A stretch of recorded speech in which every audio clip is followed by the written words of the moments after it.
지금 이 순간 여러분 중에 소금물을 드시는 분이 계십니까? 혹시 한 달째, 두 달째 마시고 계신데 아직도 별 효과를 못 느끼고 계신 분은 안 계십니까? 오늘 그 이유를 정확히 말씀드리겠습니다. 그리고 이 영상을 끝까지 보신 뒤에는 내일 아침부터 완전히 달라지실 겁니다. 구독과 좋아요로 응원해 주시면 더 좋은 영상을 만드는데 큰 힘이 됩니다. 오늘 영상이 조금 아쉬웠다면 댓글로 숫자 0을 유익하셨다면 2를 남겨주세요. 여러분의 소중한 의견을 바탕으로 더 발전된 영상으로 찾아뵙겠습니다. 오늘 저는 단 하나의 사실을 말씀드리려고 합니다. 소금물을 드시는 분들 중 무려 절반 이상이 지금 효과를 못 보고 계십니다. 이유가 뭘까요? 마시는 방법에 문제가 있기 때문입니다. 정확하게는 6가지 조건 중 단 하나만 빠져도 소금물의 효과가 크게 떨어집니다. 오늘 이 6가지를 하나씩 정확하게 짚어드리겠습니다. 여러분이 어디에서 막히고 계신지 오늘 반드시 찾아내실 수 있습니다. 먼저 한 분을 소개해드리겠습니다. 경기도 의정부에 사시는 68세 이순희 어르신 이야기입니다. 전직 약국 약사셨던 분으로 건강에 관해서는 누구보다 꼼꼼히 알고 계시던 분입니다. 2해 전부터 손발이 차가워지고 아침마다 온몸이 부어있는 느낌이 드셨다고 합니다. 이 채널 영상을 보시고 소금물을 시작하셨습니다. 처음 일주일은 정말 열심히 하셨습니다. 그런데 문제가 생겼습니다. 일주일이 지나도 열흘이 지나도 달라지는 게 없었습니다. 부정도 그대로고 손발 차가운 것도 그대로였습니다. 결국 한 달도 안 돼서 소금물을 끊으셨습니다. 그냥 나한테는 안 맞나 보다 이렇게 생각하셨다고 합니다. 그런데 어르신이 어떻게 마시고 계셨는지 자세히 여쭤보니 문제가 바로 보였습니다. 소금을 2꼬집 넣고 아침에 종이컵 반잔만 드셨던 겁니다. 열을 하다가 효과 없다고 끊으셨습니다. 여러분, 이 3가지, 농도, 양, 꾸준함, 이 3가지가 전부 빗나간 겁니다. 이분만이 아닙니다. 댓글에 정말 많이 달리는 내용이 있습니다. 원장님, 저는 한 달째 마시는데 왜 효과가 없을까요? 2달 됐는데 부기가 그대로예요. 손발이 좀 좋아진 것 같긴 한데 피로감이 아직 안 가요. 이런 분들이 정말 많습니다. 오늘 그 모든 분들을 위해 처음부터 끝까지 하나도 빠짐없이 정리해 드리겠습니다. 자, 지금부터 하나씩 말씀드리겠습니다. 첫 번째 조건은 농도입니다. 농도 이야기는 전에도 한번 드린 적이 있는데요. 댓글을 보면 아직도 가장 많이 헷갈리시는 부분이 바로 여기입니다. 소금 2꼬집 넣는다고 하시는 분들, 죄송하지만 그건 맹물과 다를 게 없습니다. 우리 몸의 체액 농도가 얼마인지 아십니까? 0.9%입니다. 응급실에서 맞는 생리식염수 링거가 정확히 이 농도입니다. 시간당 정해진 양으로 들어갑니다. 그래야 쓰러진 몸이 안정됩니다. 소금물도 똑같습니다. 농도가 맞아야 몸이 반응합니다. 제가 매일 마시는 농도는 0.5에서 0.6% 정도입니다. 따뜻한 물 500cc에 소금 반 티스푼, 약 3g 정도입니다. 간간한 국물, 살짝 짠맛이 느껴지는 정도입니다. 왜 이 농도가 중요할까요? 농도가 너무 묽으면, 예를 들어 0.1, 0.2% 수준이면 우리 몸은 이것을 그냥 맹물로 봅니다. 맹물이 들어오면 어떻게 됩니까? 체액 농도를 맞추기 위해서 소변을 더 내보냅니다. 결과적으로 그 물을 마시기 전보다 오히려 체액이 더 줄어드는 겁니다. 마셨는데 오히려 더 탈수가 되는 것이죠. 정리하면 첫 번째 조건, 농도는 0.5에서 0.6%. 집에서 재기 어려우시면 국물 맛이 살짝 느껴지는 정도로 맞추시면 됩니다. 두 번째 조건은 양입니다. 농도를 잘 맞추셨어도 양이 적으면 효과가 거의 없습니다. 댓글에 자주 나오는 표현이 있습니다. 아침에 한 모금 정도 마셔요. 물컵에 한 입만요. 하루에 종이컵 반잔 정도요. 여러분, 한 모금은 마신 게 아닙니다. 입을 적신 겁니다. 우리 몸에 흐르는 체액이 얼마나 되는지 생각해 보십시오. 성인 기준으로 약 40리터입니다. 세포 안에 25리터, 세포 밖에 15리터. 그 15리터 중에서 혈관 안에 흐르는 것이 3리터 정도이고 나머지 12리터가 세포와 세포 사이에 흐르는 간질액입니다. 이 40리터짜리 체액의 농도를 바로잡으려면 한 모금으로는 어림도 없습니다. 제가 매일 마시는 양은 1.5리터 정도입니다. 아침 식전 공복에 한두 컵, 오전 중에 두세 컵, 오후에 네다섯 컵, 하루 중에 드시는 물의 상당 부분을 소금물로 대체하는 겁니다. 두 번째 조건, 양은 하루 1.5리터. 세 번째 조건은 꾸준함입니다. 그리고 솔직히 말씀드리면 이것이 6가지 조건 중에서 가장 많이 빠지는 조건입니다. 아까 소개해드린 이순희 어르신 기억하십니까? 열을 하다가 효과 없다고 끊으셨습니다. 이분이 가장 흔한 사례입니다. 일주일 마셨는데 변화가 없어서 끊었어요. 사흘째인데 별 차이를 못 느껴서 한번 쉬어봤습니다. 열흘 정도 했는데 부기가 그대로라서요. 이런 분들이 정말 많습니다. 여러분, 우리 몸은 그렇게 빨리 반응하지 않습니다. 저염식과 맹물로 6년, 10년, 20년을 지내신 분들, 그 기간 동안 체액 환경 전체가 묽어진 상태로 굳어져 있었습니다. 그것이 정상으로 복원되는 데는 당연히 시간이 걸립니다. 우리 몸은 단순히 소금을 입에 넣는다고 바로 바뀌지 않습니다. 신장에서 염분과 수분을 조절하는 호르몬 시스템 전체가, 몸 전체가 다시 적응을 해야 합니다. 저염식을 오래 하신 분들은 몸이 만성 비상 상태로 돌아가고 있는 겁니다. 이 비상 상태가 풀리기까지 사흘 일주일로는 어림도 없습니다.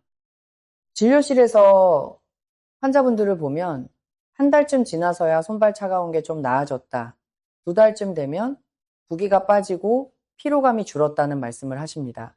물론 개인차가 있습니다. 하지만 한 가지는 분명합니다. 일주일 안에 다 좋아지는 게 아니라는 것.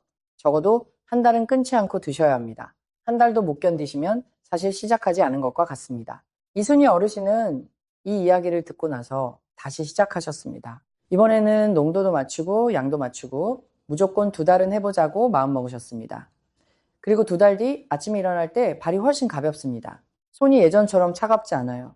손주들한테 차가운 손으로 만지지 말라는 소리 이제 안 들을 것 같아요. 이렇게 말씀하셨습니다.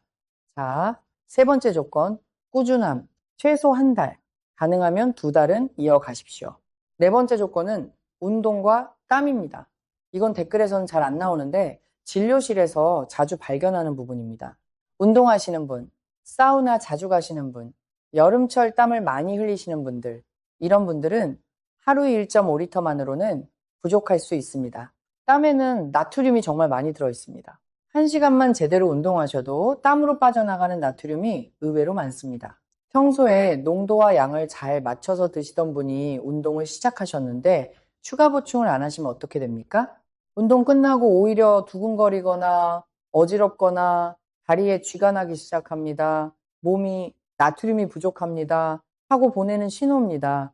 운동하신 뒤, 사우나 하신 뒤에는 추가로 소금물 한 컵을 더 드십시오. 농도는 평소와 똑같이 0.5에서 0.6%로 하시면 됩니다.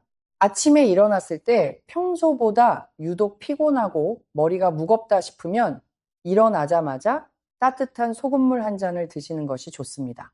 5번째 조건은 소금의 종류입니다. 네, 같은 농도, 같은 양으로 드셨는데 효과가 다르다고 하시는 분들, 여기에 이유가 있습니다. 소금이 다 같은 소금이 아닙니다. 마트에서 흔히 보는 정제염은 정제 과정에서 마그네슘, 칼륨 같은 미네랄이 거의 다 빠져나간 상태입니다. 나트륨만 남은 것입니다. 그런데 우리 몸의 체액이 제대로 작동하려면 나트륨 혼자서는 안 됩니다. 나트륨, 칼륨, 마그네슘, 칼슘, 이 4가지 미네랄이 함께 균형을 이뤄야 합니다. 정제염으로 만든 0.5%와 미네랄이 풍부한 천일염으로 만든 0.5%는 겉으로는 같아 보여도 몸 입장에서는 완전히 다른 음료입니다.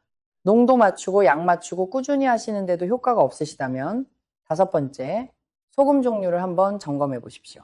좋은 천일염, 죽염, 미네랄 함량이 표시된 소금으로 바꿔보시기 바랍니다. 자, 이제 6번째입니다. 그리고 솔직히 말씀드리면 이것이 오늘 제가 가장 전해드리고 싶은 내용입니다. 6번째 조건은 본인 몸의 신호입니다. 지금까지 말씀드린 첫 번째에서 5번째까지 농도, 양, 꾸준함, 운동 후, 보충, 소금 종류, 이 모든 것이 결국 무엇을 위한 것이겠습니까? 6번째를 위한 준비입니다. 이 채널에서 처음부터 지금까지 한결같이 드리는 메시지가 있습니다. 억지로 싱겁게 드시지 마십시오. 억지로 짜게 드시지도 마십시오. 본인 몸이 맛있다고 느끼는 간이 가장 좋은 간입니다. 우리 몸은 우리가 생각하는 것보다 훨씬 영리합니다. 나트륨이 부족하면 음식이 짜게 먹고 싶어집니다. 나트륨이 충분하면 짠 것이 별로 당기지 않습니다. 갈증이 나면 마시고 갈증이 없으면 억지로 마실 필요도 없습니다. 그런데 우리는 이 신호를 얼마나 무시하고 살아왔습니까? 하루에 물 2리터를 꼭 마셔야 한다더라. 그래서 갈증도 없는데 억지로 들이켰습니다. 싱겁게 먹어야 건강하다더라. 그래서 입맛이 짜게 먹고 싶다는데도 김치를 빼고 국물을 빼고 살았습니다. 그러면서 몸이 보내는 신호는 전부 무시했습니다. 처음부터 5번째까지의 조건은 몸이 다시 신호를 보낼 수 있도록 환경을 정비하는 과정입니다. 농도 맞추고, 양 맞추고, 꾸준히 한 달 이상 하고, 운동 후에 보충하고, 미네랄이 살아있는 소금을 드시면 우리 몸이 다시 신호를 보내기 시작합니다. 오늘은 음식을 좀 더 간간하게 먹어야 되겠다. 땀을 많이 흘렸으니 한 잔 더 마셔야겠다. 이 신호가 살아나기 시작하면 그때부터는 시간표 보고 마실 필요가 없습니다. 몸이 알아서 말해줍니다. 체질이 좀 달라서 어떻게 해야 하냐고 여쭤보시는 분들이 많습니다. 솔직히 말씀드리면 시간대는 별로 중요하지 않습니다. 체질도 별로 관계없습니다. 농도와 양과 꾸준함이 맞으면 몸이 알아서 언제 얼마나 마실지 신호를 줍니다. 그 신호를 무시하지 않는 것, 그게 6번째 조건입니다. 이순희 어르신은 지금 어떻게 지내고 계실까요? 요즘은 아침마다 몸이 언제 소금물을 원하는지 느껴진다고 하십니다. 한 잔 마시고 싶은 날이 있고 어떤 날은 2잔이 당기고 어떤 날은 별로 안 당기기도 한다고요. 그냥 몸이 하자는 대로 따라가고 있어요. 이렇게 말씀하셨습니다. 그리고 손주가 손잡고 싶다고 달려오면 이제는 2손으로 꼭 잡아줄 수 있어서 너무 좋다고 하셨습니다. 여러분, 오늘 말씀드린 6가지를 한 번 더 정리해 드리겠습니다. 첫 번째, 농도 0.5에서 0.6% 정도. 따뜻한 물 500cc에 소금 반 티스푼, 국물 맛이 살짝 느껴지는 농도입니다. 두 번째, 양. 하루 1.5리터. 한 모금 흉내 내는 것으로는 안 됩니다. 세 번째, 꾸준함. 최소 한 달.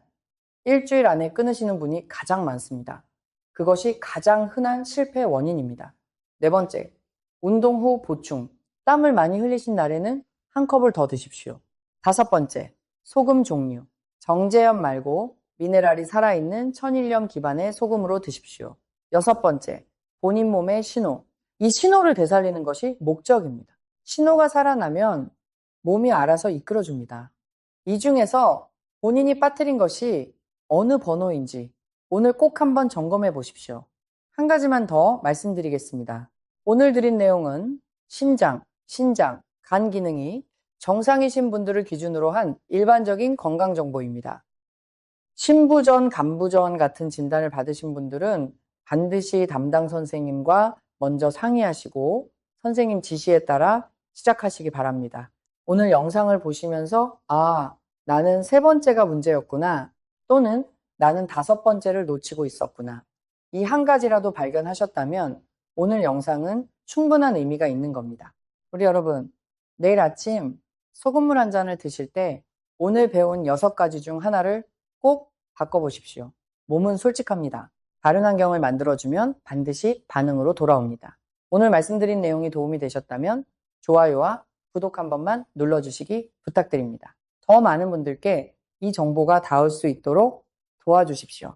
그리고 댓글에 본인이 빠뜨렸던 번호 딱 하나만 남겨주세요. 그 번호별로 어떤 변화를 겪고 계신지 다음 영상에서 더 자세히 풀어드리겠습니다. 손주들 손 따뜻하게 잡아주는 할머니, 할아버지가 되시길 진심으로 응원하겠습니다. 오늘도 끝까지 함께 해주셔서 정말 감사드립니다.